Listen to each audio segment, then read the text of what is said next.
तुम्ही दिव्यांग बांधव आहात, तुमचे एप्रिल, मार्च आणि मे म्हणजे मार्च, एप्रिल, मे असे 3 महिन्याचे अनुदान तुमचे हक्काचे जे 2,500 रुपये महिन्याप्रमाणे 2 महिन्याचे 5,000 रुपये आणि या महिन्याचे सुद्धा 2,500 रुपये म्हणजे असे 7,500 रुपये आलेले नाहीत. सोबतच तुम्ही संजय गांधी निराधार अनुदान योजनेचे लाभार्थी असाल किंवा श्रावणबाळ निवृत्ती वेतन योजनेचे लाभार्थी असाल किंवा सोबत इंदिरा गांधी वृद्धापकाळ योजनेचे लाभार्थी असाल, या सर्व लाभार्थ्यांकरिता हा व्हिडिओ खूप लाख मोलाचा असणार आहे, उपयोगी असणार आहे. त्यामुळे या व्हिडिओच्या माध्यमातून आपण जी 19 तारीख आहे ती तारीख ती कशाकरिता महत्वाची आहे आणि सर्व गोष्टी या व्हिडिओच्या माध्यमातून क्लिअर करण्याचा प्रयत्न करणार आहोत मित्रांनो. त्यामुळे प्रयत्न करा की हा व्हिडिओ स्किप न करता शेवटपर्यंत पाहण्याचा प्रयत्न करा मित्रांनो.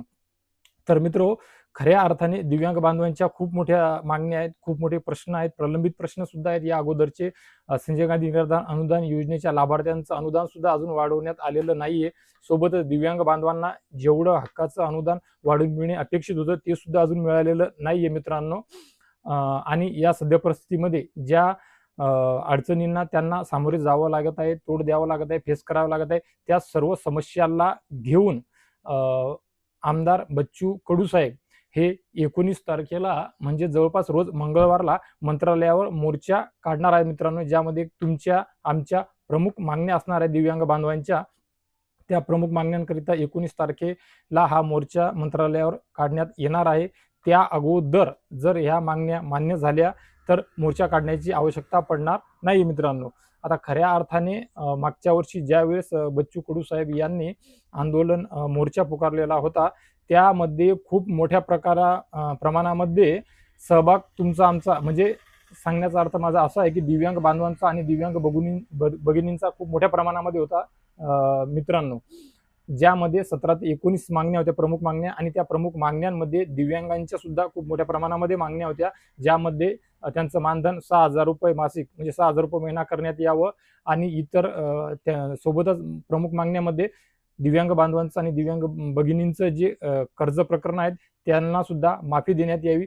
या सोबतच महत्वाचा शेतकऱ्यांचा प्रश्न म्हणजे शेतकरी कर्जमाफी, अशा खूप मोठमोठ्या महत्वाच्या मागण्या होत्या ज्या जवळपास सर्वच मागण्या मान्य करण्यात आलेल्या होत्या आणि त्याकरिता थोडा थोडा वेळ सुद्धा मागण्यात आलेला होता. परंतु अजून सुद्धा दिव्यांग बांधवांच्या आणि भगिनींच्या कर्ज माफीकरिता जे प्रस्ताव आहे ते प्रस्ताव अजून मागवण्यात आलेले नाहीये. आणि गेल्या 2-4 महिन्यापासून सर्वच दिव्यांग बांधवांना भगिनींना त्यांच्या हक्काचं जे अनुदान आहे, फेब्रुवारी महिना असेल, मार्च असेल किंवा एप्रिल असेल, मागचे 3 महिने अनुदान ते त्यांना मिळालेलं नाहीये. या सर्व गोष्टी, या सर्व अडचणी आणि या अडचणी का येत आहे त्याचे माग निघालेले शासन निर्णय GR ते तुमच्या आमच्याकरिता उपयोगी आहेत की नाही आहेत, त्याकरिता या सर्व गोष्टी मंत्रालयामध्ये जाऊन मोर्चाच्या माध्यमातून दिव्यांगांना घेऊन बच्चू कडू साहेब मांडणार आहेत. ज्यामध्ये खऱ्या अर्थाने मागच्या 2-3 महिन्यामध्ये आपल्याला वेळेवर अनुदान न मिळणे, वाढीव अनुदान न मिळणे, सोबतच UDID कार्ड बंधनकारक असणे, UDID कार्डची KYC न झालेल्या लाभ न मिळणे, टेम्पररी UDID कार्ड, या सर्वात मोठ्या खूप लाख मोलाच्या समस्या आहेत. ज्या समस्येचं निराकरण करण्याकरिता हा मोर्चा बोलवण्यात आलेला आहे मित्रांनो. त्या अगोदर याकरिता खऱ्या अर्थाने 19 तारखेपर्यंतचं बच्चू कडू साहेबांच्या वतीने अल्टिमेटम देण्यात आलेला आहे. तो पर्यंत किंवा त्या तारखेच्या आधी 19 तारखेपर्यंत जर या मागण्या मान्य झाल्या तर वेळप्रसंगी मोर्चा काढण्याची आवश्यकता पडणार नाहीये. परंतु खऱ्या अर्थाने आपण पाहतच आहोत की दिव्यांग बांधवांनी बच्चू कडू साहेबांची साथ सोडलेली नाही आणि बच्चू कडू साहेबांनी सुद्धा शेतकऱ्यांची सुद्धा साथ नाही सोडली आणि सोबतच दिव्यांग बांधवांची सुद्धा साथ सोडलेली नाहीये. खूप जण त्यांच्यावर प्रश्नचिन्ह उभे करत होते, वेगवेगळ्या कमेंट पास करत होते, शंका कुशंका निर्माण करत होते. परंतु एक मात्र महाराष्ट्र राज्यातील दिव्यांग बांधव आणि दिव्यांग भगिनी अशा आहेत की ज्यांनी खूप जोराने ताकदीने बच्चूभाऊ कडू यांची बाजू घेतली, त्यांच्यावर विश्वास दर्शवला आणि त्यांच्या पाठीमागे ते ठामपणे उभे असताना आपल्याला पाहाव्यास मिळालेले आहेत. आणि असं वाटत होतं सर्वांना की बच्चूभाऊ कडू आता सत्तेमध्ये सामील झाल्याच्या नंतर त्यांचा बाणा बदलेल, त्यांची वाणी बदलेल, त्यांची जी धार आहे ती कुठे ना कुठे बोचट होऊन जाईल. परंतु आपण या अगोदर सुद्धा पाहिलेलं आहे मित्रांनो की बच्चूभाऊ कडू वेळोवेळी विधान भवनाच्या माध्यमातून, विधानसभेच्या माध्यमातून एकटे असताना सुद्धा, अपक्षामध्ये असून सुद्धा दिव्यांग बांधवांकरिता, जनसामान्यांकरिता, शेतकऱ्यांकरिता, शेतमजुरांकरिता कितीतरी जणांना त्यांनी अंगावर घेतलेलं आहे. कितीतरी सोबत त्यांचे वैर सामाजिक दृष्ट्या आपण समजू शकतो झालेले आहेत.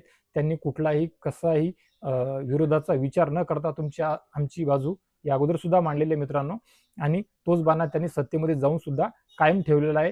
ही एक चांगली गोष्ट आहे आमच्या सर्वांकरिता. त्यामुळे त्यांच्यावर प्रश्नचिन्ह उभे करण्याकरिता कुठेही जागा दिसत नाही मित्रांनो. त्यांनी ज्याकरिता पावलं उचललेली होती ती सर्व कामे हळूहळू होताना दिसत आहे. दिव्यांग मंत्रालय करून घेणे ही सुद्धा काही लहान सहान गोष्ट नव्हती, ते त्यांनी करून दाखवलेली आहे मित्रांनो. वेगवेगळ्या नेत्यांना सोबत आणून शेतकऱ्यांकरिता सुद्धा त्यांनी एक चांगलं पाऊल उचललेलं होतं, आणि भविष्यामध्ये आपण त्याची फलश्रुती किती होते हे सुद्धा पाहण्याचा प्रयत्न पाहणारच आहोत. आमच्या सर्वांचं लक्ष सुद्धा लागून राहिलेलं आहेच मित्रांनो. हा व्हिडिओ दिव्यांग बांधवांकरिता आहे. दिव्यांग बांधवांकरिताच्या मागण्याच्या बच्चूभाऊ कडू यांनी पुकारलेल्या मोर्चाकरिताच आहे. या व्यतिरिक्त ज्यांचे बच्चूभाऊ वर शेतकऱ्यांसंदर्भात काही प्रश्न असतील किंवा बच्चूभाऊ काय बोलले काय नाही बोलले या संदर्भात अजून एक स्पेशल वेगळा व्हिडिओ बनवू मित्रांनो, आणि शेतकऱ्यांशी त्या व्हिडिओच्या माध्यमातून आपण संवाद साधण्याचा प्रयत्न करू, आणि बच्चूभाऊ काय बोलले ते त्यांच्या समोर मांडण्याचा प्रयत्न सुद्धा आपला असणार आहे मित्रांनो. तर मग आता नेहमीप्रमाणे मागण्या लवकर मान्य नाही झाल्या 19 तारखेच्या आत, आणि जर मोर्चाला सामील व्हायचंच आहे तर नक्कीच आम्हाला सांगण्याची आवश्यकता नाही, परंतु ज्या दिव्यांग बांधवांपर्यंत भगिनीपर्यंत मोर्चाची माहिती पोहोचली असेल नसेल त्यांकरिता या व्हिडिओच्या माध्यमातून ती माहिती पोहोचवण्याचा माझा सुद्धा प्रयत्न असणार आहे मित्रांनो. तर ज्या दिव्यांग बांधवांपर्यंत भगिनींपर्यंत हा व्हिडिओ पोहोचेल त्यांनी सुद्धा अलर्ट राहायचं आहे. नेहमीप्रमाणे ते ज्या कार्यकर्त्यांच्या संपर्कात असतात, सामाजिक त्यांच्या संपर्कात राहून त्यांनी सुद्धा ती अपडेट घ्यायची आहे मोर्चाची. बच्चूभाऊ कडूंना सोबत जाऊन ज्यांना जे शक्य होईल त्याप्रमाणे घरी राहून सोशल मीडियाच्या माध्यमातून जे काय शक्य होईल त्यांना तो पाठपुरावा करायचा आहे, त्यांना पाठिंबा द्यायचा आहे, त्या मोर्चामध्ये सहभाग नोंदवायचा आहे, आणि आपल्या मागण्या आपल्या पदरामध्ये पाडून घ्यायच्या आहे. नक्कीच आपल्याला यश मिळेल, बच्चूभाऊंना यश मिळेल या सर्व गोष्टींकरिता जे या अगोदर सुद्धा त्यांनी करून दाखवलेलं आहे. नाही 6,000 रुपये, परंतु ताबडतोब त्यांनी 1,000 रुपयाचं मानधन दिव्यांगांकरिता वाढवून घेतलेलं आहे. सोबतच विधवा माता भगिनी असतील, ज्येष्ठ नागरिक असतील, या लाभार्थ्यांकरिता म्हणजे श्रावणबाळ निवृत्ती योजनेचे लाभार्थी, संजय गांधी निराधार योजनेचे लाभार्थी, दिव्यांग बांधव सोडून यांच्याकरिता सुद्धा ते बोललेले आहेत.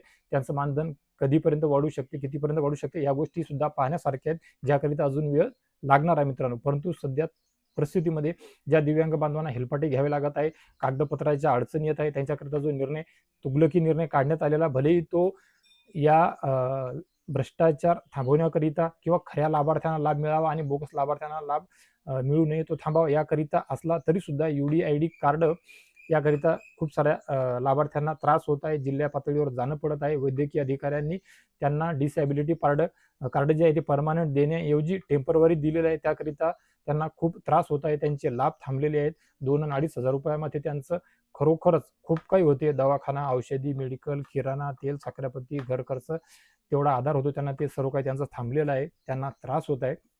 तो त्रास थांबावा, कुठेतरी सोयीस्कर व्हावं, वेळेवर अनुदान त्यांचं हक्काचं नेहमी एका तारखेला मिळावं, अशा वेगवेगळ्या लाख मोलाच्या खूप महत्त्वाच्या मागण्या आहेत. त्या मागण्या घेऊन बच्चूभाऊ कडू हा मोर्चा मंत्रालयावर नेण्याच्या तयारीमध्ये आहेत मित्रांनो. जी महत्त्वपूर्ण माहिती होती ती आपल्या सर्वांपर्यंत पोहोचवणे मला आवश्यक वाटलं, ती पोहोचवण्याचा मी तुमच्यापर्यंत प्रयत्न केलेला आहे मित्रांनो. तर मित्रो, तुमच्या या मोर्चा संदर्भात किंवा या सर्व योजनांसंदर्भात, बच्चूभाऊ संदर्भात तुमचे काय जे वेगवेगळे प्रश्न असतील, शंका असतील, नक्कीच नेहमीप्रमाणे या व्हिडिओच्या कमेंट बॉक्समध्ये नोंदवा मित्रांनो, विचारा मित्रांनो. मी नेहमीप्रमाणे तुमच्या प्रश्नांची उत्तर देत आहे. इथून पुढे सुद्धा जोपर्यंत शक्य होईल तोपर्यंत तेवढे मी माहिती घेऊन तुमच्यापर्यंत पोहोचवण्याचा नक्कीच प्रयत्न करेल मित्रांनो. तर मित्रो, अशीच विश्वासार्ह माहिती सर्वात अगोदर मी आपल्या सर्वांपर्यंत पोहोचवू शकेल याकरिता नक्कीच माझ्या चॅनलला सबस्क्राईब करा, पेजला फॉलो करा, व्हिडिओला लाईक करून बेल आयकॉनचे बटन दाबा, आणि आपल्या तमाम महाराष्ट्र राज्यातील दिव्यांग बांधवांना, भगिनींना हा व्हिडिओ शेअर करा, जेणेकरून त्यांना मोर्चा संदर्भात, मोर्चातील मागण्यांसंदर्भात अपडेट कळेल, माहिती कळेल. त्यांना त्यांची उपस्थिती दर्शवायची असल्यास ते सुद्धा दर्शवू शकतील, पाठिंबा देऊ शकतील, आणि आपल्या पदरामध्ये न्याय पाडू शकतील, बच्चूभाऊंना बळ देऊ शकतील. आपली गरज खऱ्या अर्थाने खूप सारे बांधव नागपूरला मुख्यमंत्री, उपमुख्यमंत्री यांच्याकडे त्यांची ताकीद घेऊन गेले, त्यांच्या अडचणी घेऊन गेले. कार्यालयामध्ये त्यांना कसे हेलपाटे खावा लागतात, कार्यालयामध्ये त्यांना कसे उत्तरं देण्यात येतात, त्यांना कसं काही ठिकाणी काढून देण्यात येते, पद्धतशीर बोलल्या जात नाही, त्यांचं जे अनुदान रखडलेलं आहे त्यांचं किती नुकसान होत आहे, त्यांना काय त्रास होत आहे, या सर्व गोष्टीकरिता त्यांनी दिव्यांग बांधवांनी आवाज उचललेला आहे. ते तिथपर्यंत गेलेले आहेत मित्रांनो. त्यामुळे हा व्हिडिओ पोहोचल्याच्या नंतर नक्कीच मला खात्री आहे की आपले जे दिव्यांग बांधव आहेत ते मोठ्या ताकदीने बच्चूभाऊ कडू यांच्यासोबत, यांच्या पाठीशी उभे राहतील आणि या मोर्चामध्ये सहभागी होतील. तर मित्रो, या व्हिडिओच्या माध्यमातून तुर्तास एवढेच. भेटूया एका नवीन व्हिडिओच्या माध्यमातून आमच्या नवीन उपयोगी माहितीसह.